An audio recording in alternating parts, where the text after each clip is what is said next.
pamamahala at ang Israel ay mapayapang mamumuhay. Ito ang pangalang itatawag sa kanya. Ang Panginoon ay matuwid. Sinasabi ng Panginoon, darating na ang panahon na ang mga tao'y di na manunumpa ng ganito. Nariya't buhay ang Panginoon, nagpalaya sa Israel mula sa Ehipto.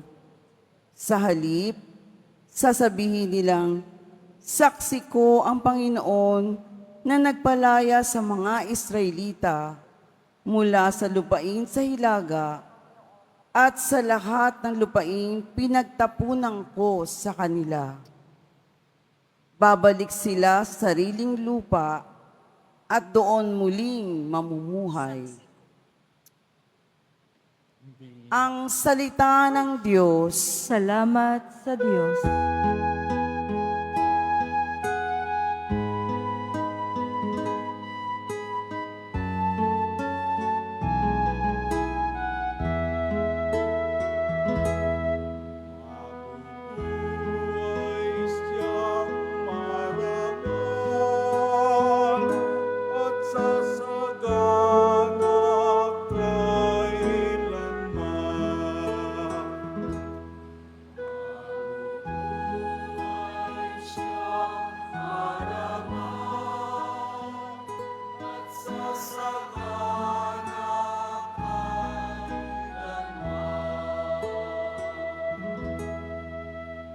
Turuan mo yaong haring humatol ng katuwiran. Sa taglay mong katarungan, O Diyos, siya'y bahaginan. Upang siya'y maging tapat, mamahala sa iyong bayan. At pati sa mahihirap, maging tapat siyang tunay.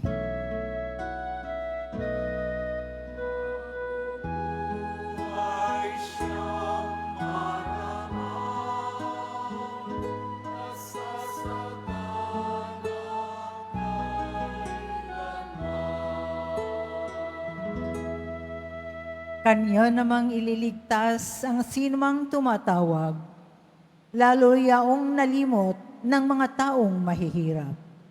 Sa ganitong mga tao, siya'y lubhang nahahabag, sa kanila tumutulong upang sila ay maligtas.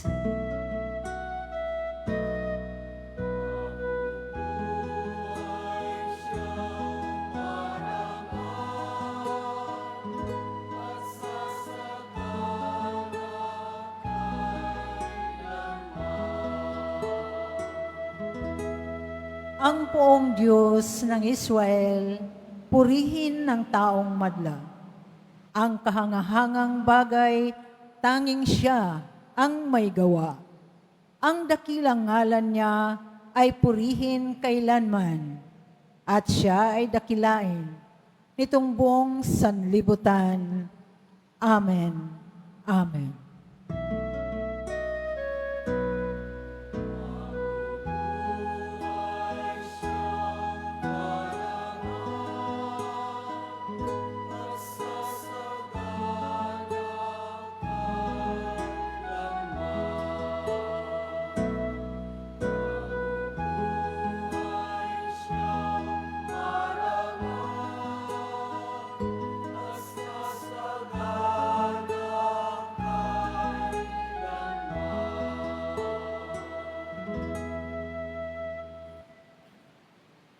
Magsitayo na po ang lahat.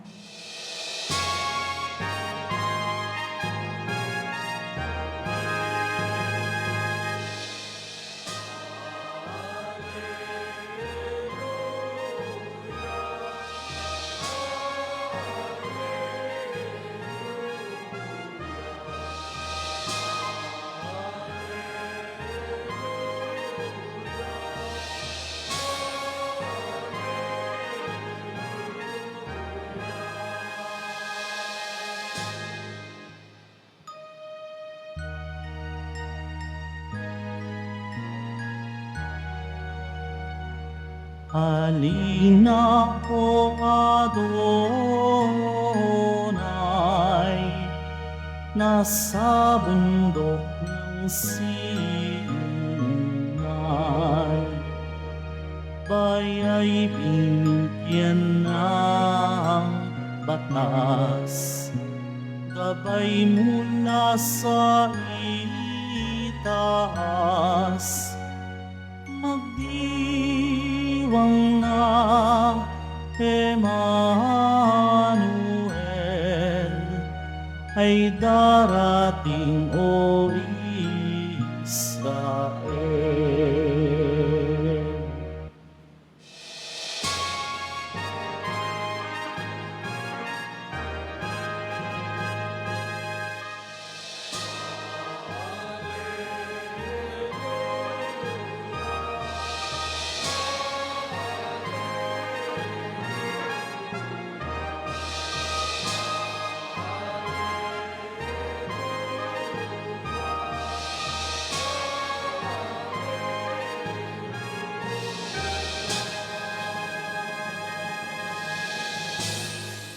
Sumainyo ang Panginoon. At sumayo rin. Ang mabuting balita ng Panginoon ayon kay San Mateo. Papuri sa iyo, Panginoon.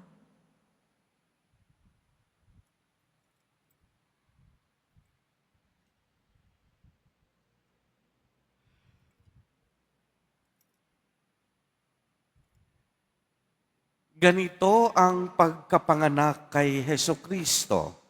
Si Maria na kanyang ina at si Jose ay nakatakda ng pakasal. Ngunit bago sila nakasal, si Maria ay natagpo ang nagdadalang tao. Ito'y sa pamamagitan ng Espiritu Santo.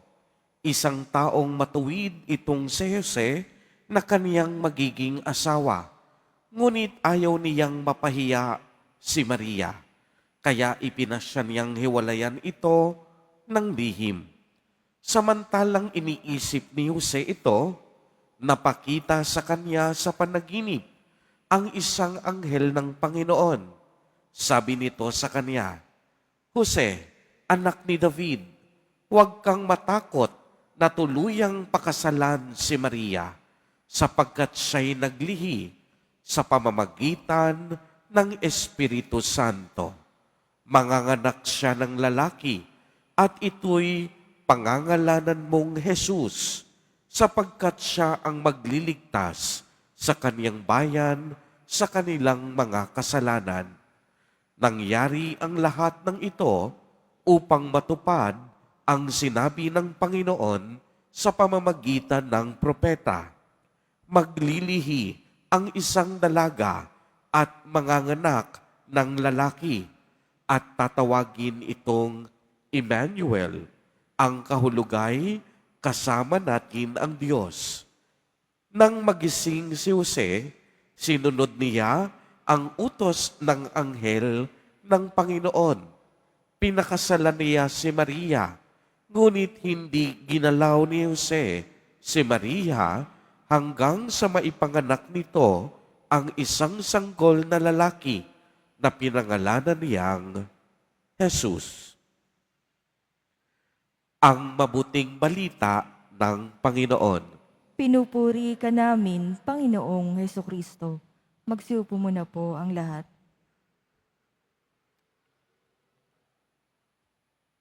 Magandang gabi po sa inyong lahat, mga kapatid kay Kristo. Sa lahat po ng ating mga taga-subaybay sa iba't ibang online platforms at sa lahat ng ating mga kadiboto sa iba't ibang panig ng Pilipinas at maging sa buong mundo kung saan tayo ay naaabot ngayon ng ating live streaming. Mapayapang gabi din po sa inyong lahat. Purihin at dakilain natin ang ating Panginoon, ang mahal na poong Jesus Nazareno.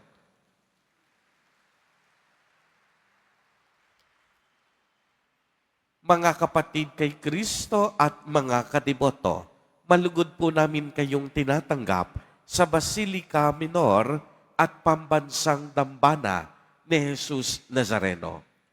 Maliwanag pong narinig natin sa ating Ebanghelyo ang pagiging masunurin ni San Jose Si San Jose po ay isang karpintero at siya ay isang matuwid na lalaki.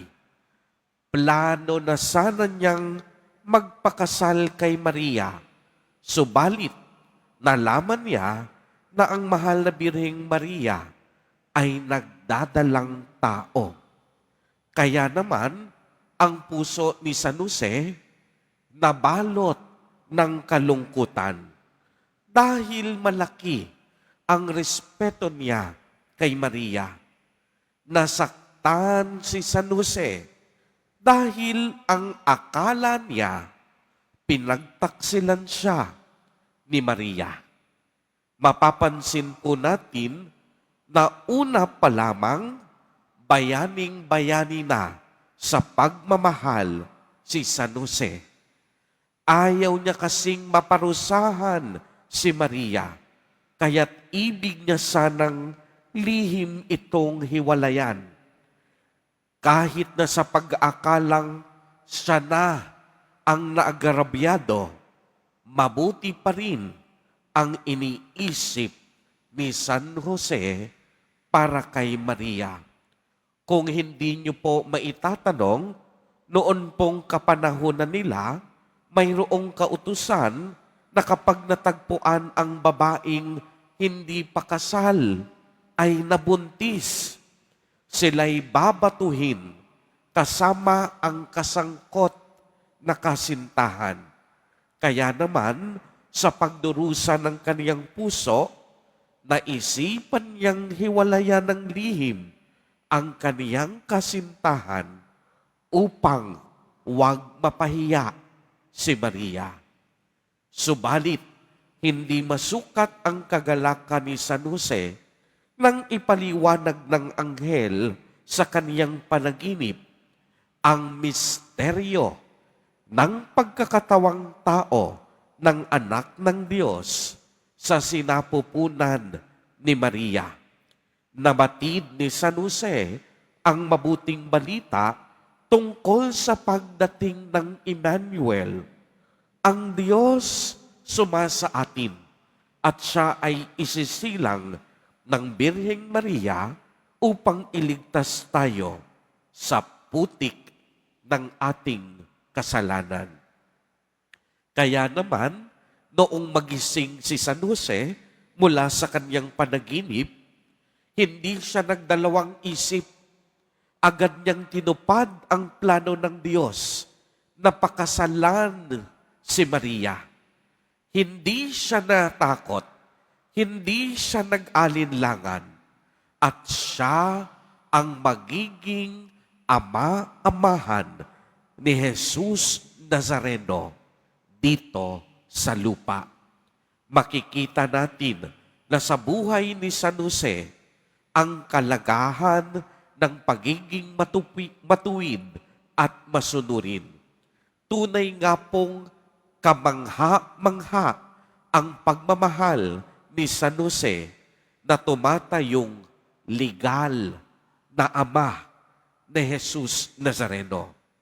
Hindi man niya tunay na anak, ngunit higit pa sa tunay na magulang ang pagmamahal na kanyang pinabalas at ipinadama kay Jesus.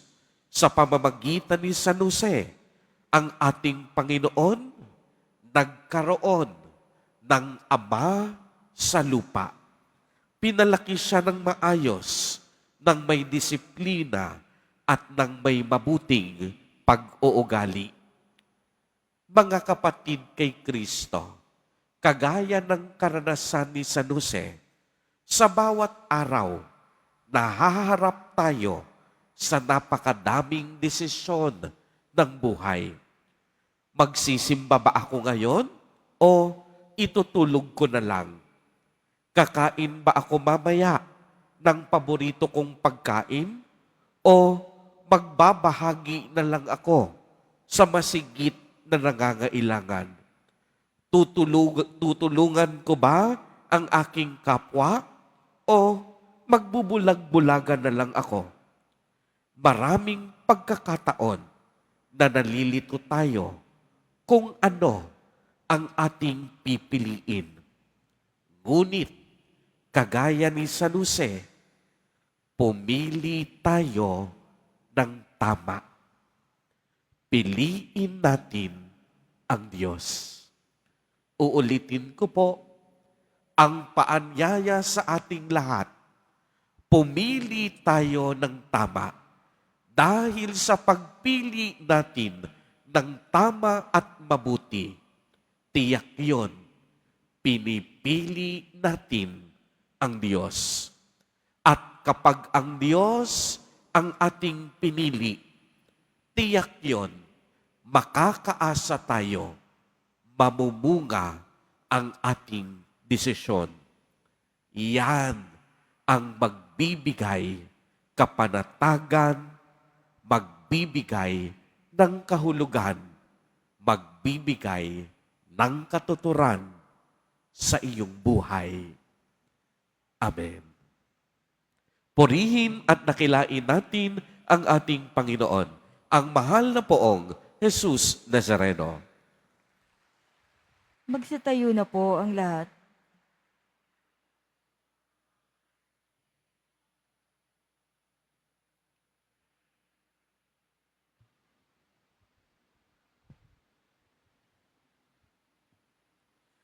Minamahal kong mga kapatid, pinagkatiwalaan ng Diyos si San Jose bilang haligi ng tahanan ng banal na mag-anak.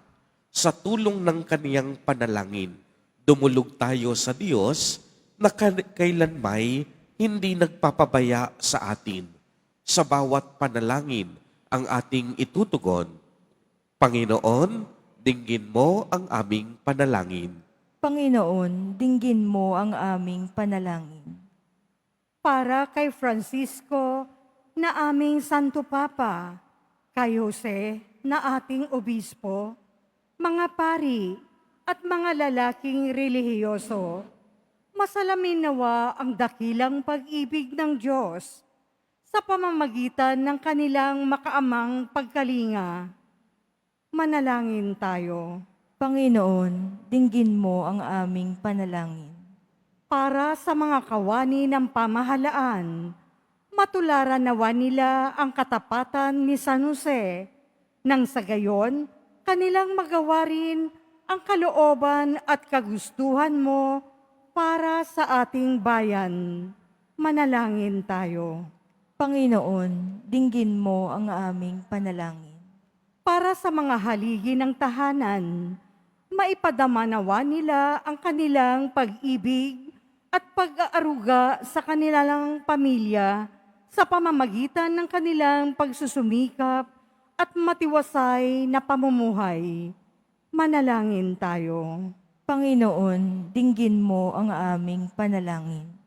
Para sa mga dumaranas ng matinding pagsubok sa kanilang buhay, makatagpo nawa sila ng pag-asa at pananampalataya sa pamamagitan ng panalangin ni San Jose. Manalangin tayo. Panginoon, dinggin mo ang aming panalangin. Para sa namayapa na masumpungan nawa nila ang kaharian at kaningingan ng Diyos na hindi nagmamaliw kailanman. Manalangin tayo. Panginoon, dinggin mo ang aming panalangin. Sa ilang sandali ng katahimikan, ating ipanalangin ang iba pang mga pangangailangan ng ating pamayanan, pati na rin ang ating pansariling kahilingan. Manalangin tayo. Panginoon, dinggin mo ang aming panalangin. O Diyos, tulungan mo kaming magkaisa bilang iisang mag-anak sa ilalim ng iyong makaamang pag-aaruga. Turuan mo kaming matulad kay San Jose na siyang naging tapat at masunurin sa kaniyang mga pangako sa iyo. Hinihiling namin ito sa pamamagitan ni Jesucristo na aming Panginoon. Amen. Magsiupo muna po ang lahat.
Magsitayo na po ang lahat.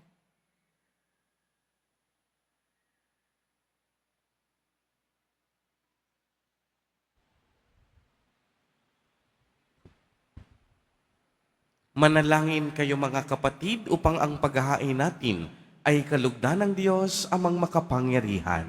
Tanggapin nawa ng Panginoon itong paghahain sa iyong mga kamay, sa kapurihan niya at karangalan, sa ating kapakinabangan, at sa buong sambayanan niyang banal.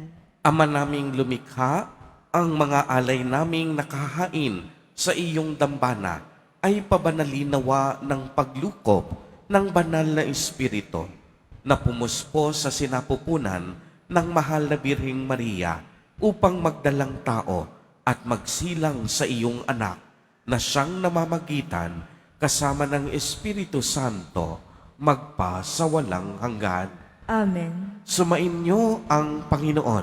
At sumayo rin. Itaas sa Diyos ang inyong puso at diwa. Itinaas na namin sa Panginoon. Pasalamatan natin ang Panginoong ating Diyos. Marapat na siya ay pasalamatan. Ama naming makapangyarihan, tunay ngang marapat na ikaw ay aming pasalamatan sa pamamagitan ni Jesucristo na aming Panginoon. Ang pagsusugo mo sa Kaniya ay ipinahayag ng lahat ng mga propeta. Ang pagsilang niya'y pinananabikan ng mahal na birheng kanyang inang tunay sa kapangyarihan ng Espiritong Banal. Ang pagdating niya'y inilahad ni San Juan Bautista sa kaniyang pagbibinyag. Ngayong pinaghahandaan namin ang maligayang araw ng kaniyang pagsilang. Kami nananabik at nananalangin lubos na makaharap sa kaniyang kadakilaan. Kaya kaisa ng mga anghel na nagsisiawit ng papuri sa iyo nang walang humpay sa kalangitan, kami nagbubunyi sa iyong kadakilaan.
Magsiluhod po ang lahat.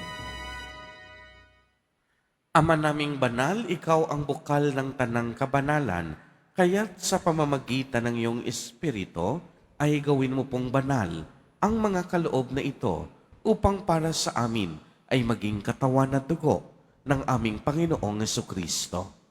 Bago niya pinagtiis ang kusang loob na maging handog, hinawakan niya ang tinapay, pinasalamatan kaniya, pinagati-hati niya iyon, iniabot sa kaniyang mga alagad at sinabi, "Tanggapin ninyong lahat ito at kanin.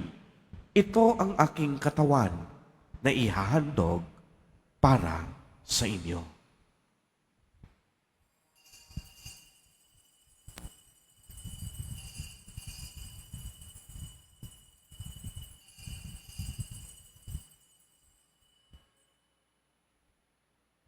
Gayon din naman noong matapos ang hapunan, hinawakan niya ang kalis.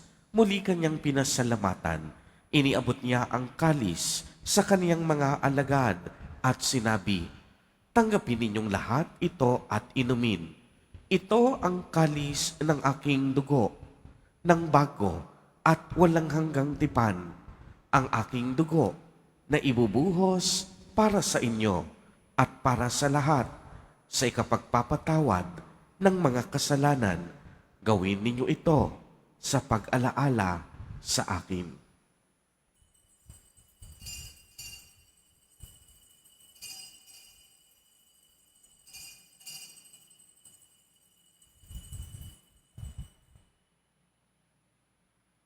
Magsitayo na po ang lahat. Ang misteryo ng pananampalataya.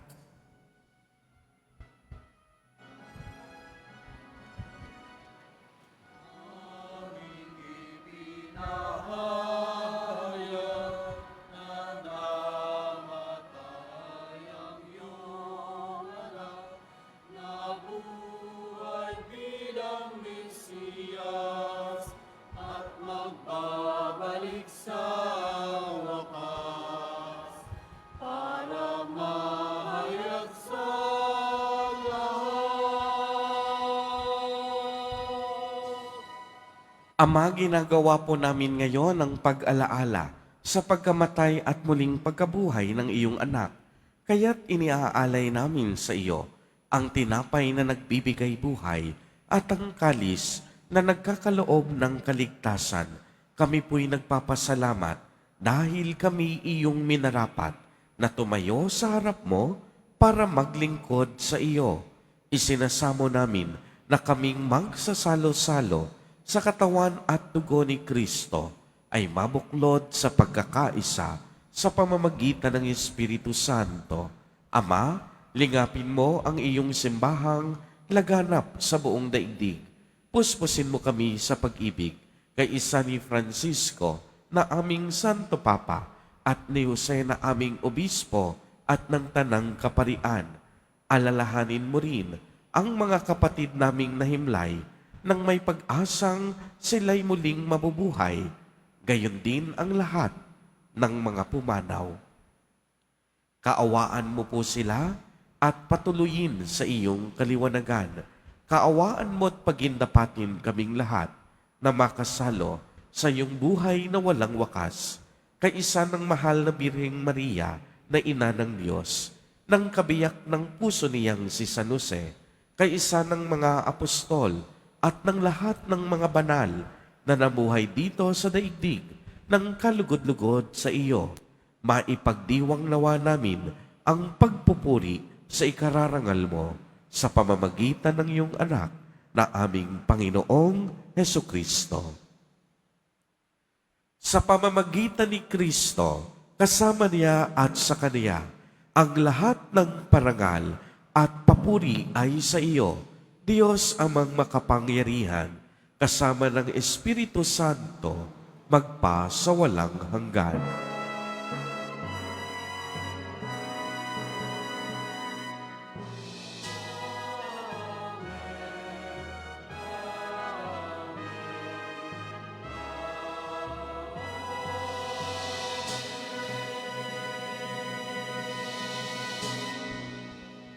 Sa tagubili ng mga nakagagaling na utos at turo ni Jesus na Panginoon natin at Diyos, ipahayag po natin ng lakas loob.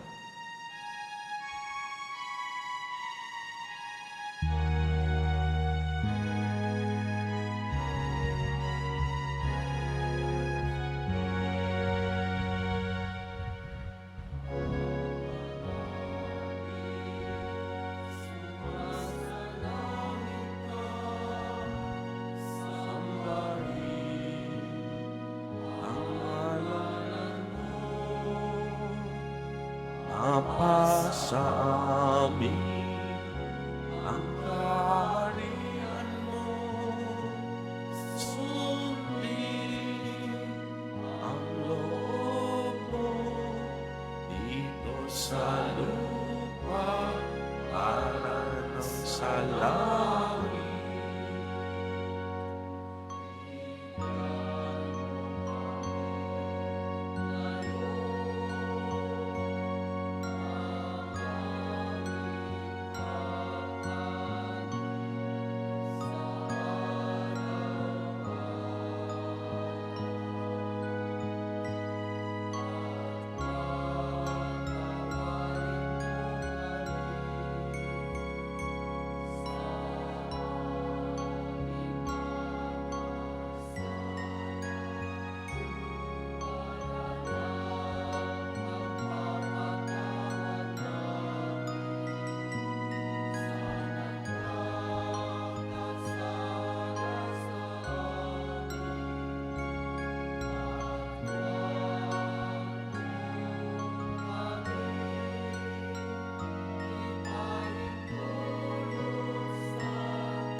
Hinihiling po namin na kami iadya sa lahat ng masama, pagkalooban ng kapayapaan araw-araw, iligtas sa kasalanan at ilayo sa lahat ng kapahamakan, samantalang aming pinananabikan ang dakilang araw ng pagpapahayag ng tagapagligtas naming si Hesu Kristo.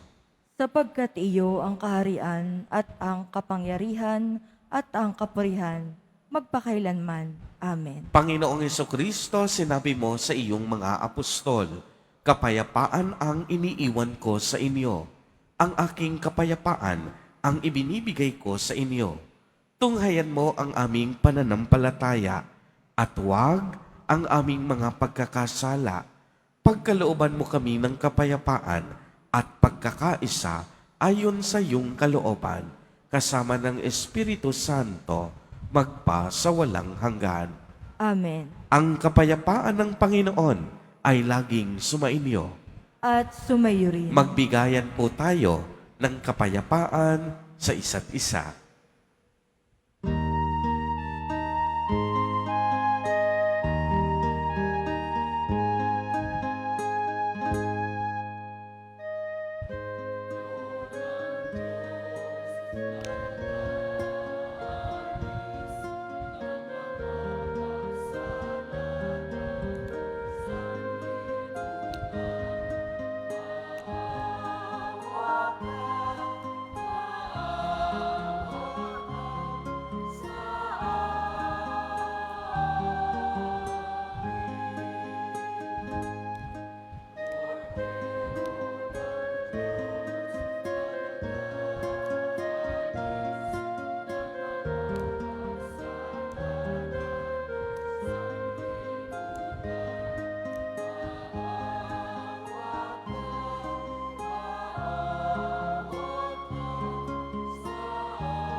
Cordero ng Diyos na nag-aalis ng mga kasalanan ng sanlibutan, ipagkaloob mo sa amin ang kapayapaan. Magsiluhod po ang lahat. Ito ang kordero ng Diyos. Ito ang nag-aalis ng mga kasalanan ng sanlibutan. Mapalad ang inaanyayahan sa kaniyang piging. Panginoon, hindi ako karapat-dapat na magpatuloy sa iyo. Ngunit sa isang salita mo lamang ay gagaling na ako.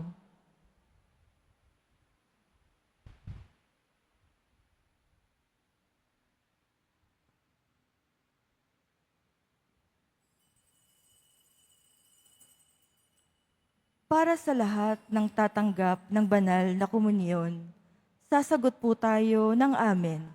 Pagkasabi ng pari o lay minister ng katawan ni Kristo at isubo agad sa bibig bago umalis sa harapan ng pari o lay minister.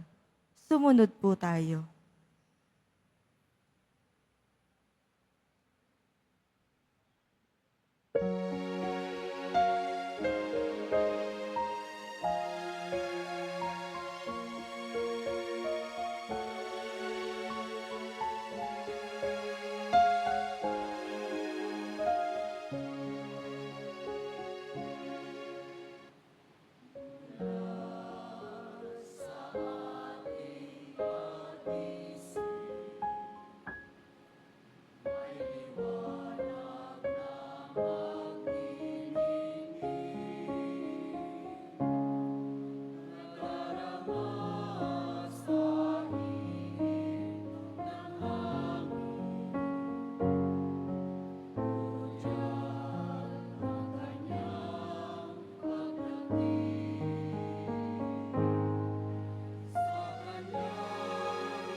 Available na po ang opisyal na kalendaryo para sa taong 2025 ng ating parokya. Sa mga nagnanais bumili, maaari kayong magtungo sa ating parish office. Ito po ay nagkakahalaga ng 80 pesos. Mga kadiboto, mabibili pa rin po ang ating Parish Finance Office ang Nazareno Images, Nazareno Medallion, at Nazareno Novena Booklet.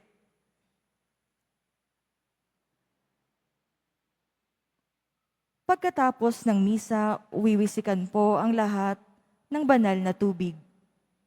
Pinakikiusapan ng lahat na manatili lamang muna sa inyong mga lugar. Tanging sa Quezon Boulevard o Plaza San Juan lamang ang labasan ng lahat. Sumunod po tayo. Maraming salamat po sa inyong pagdalaw at pagsisimba sa Basilica Minor at Pambansang Dambana ni Jesus Nazareno. Magsitayo na po ang lahat.